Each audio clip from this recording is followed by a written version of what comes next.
آپ دیکھیں تو سب سے بڑا امتحان جناب ابراہیم کا سامنے آتا ہے، آتش نمرودی میں ڈالا جانا۔ اس کے ساتھ ان کا یہ امتحان ہے جو دو جانبہ ہے، باپ کے لیے بھی امتحان ہے، بیٹے کے لیے بھی امتحان ہے، کہ باپ اپنے ہاتھوں سے بیٹے کو ذبح کرے، خواب میں دیکھا۔ جناب اسماعیل علیہ السلام کی سعادت مندی بیان کی گئی ہے کہ جناب اسماعیل نے کس سعادت مندی کے ساتھ سر تسلیم خم کیا اور کہا کہ یا ابت افعل ما تؤمر، بابا جو آپ کو حکم دیا گیا ہے آپ انجام دیں، ستجدنی من الصابرین، آپ مجھے صابرین میں سے پائیں گے۔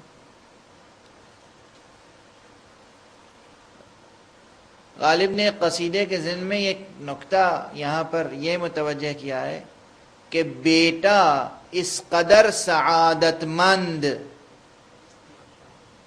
تب ہوتا ہے، اس قدر سعادت مند کہ خنجر کے نیچے اپنا گلا رکھ دے، جب باپ بھی اس کردار کا ہوتا ہے کہ آتش نمرودی میں اپنے کو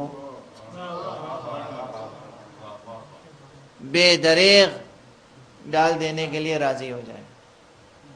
جب باپ کا کردار اتنا بلند ہوگا تب بیٹے کا کردار بھی اتنا بلند ہوگا۔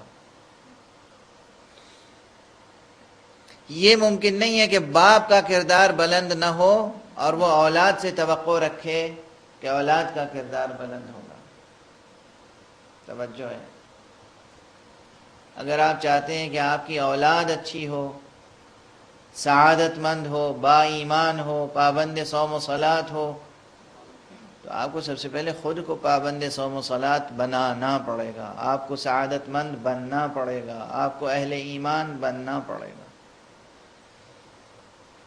یہ نہیں ہے کہ بیٹے کو حکم دے رہے ہیں کہ بیٹا نماز صبح کا وقت ہے، نماز اٹھ کے پڑھو، خود بستر پر لیٹے ہوئے، خود بستر پہ لیٹے ہوئے۔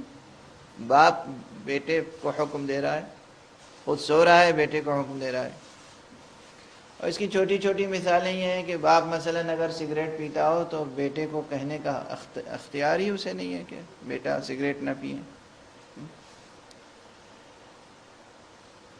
باپ اور بیٹے کلن ماں باپ اور اولاد کے رشتے کو محفوظ رکھنا اور ان قدروں کو محفوظ رکھنا یہ ایک بڑی ریاضت ہے۔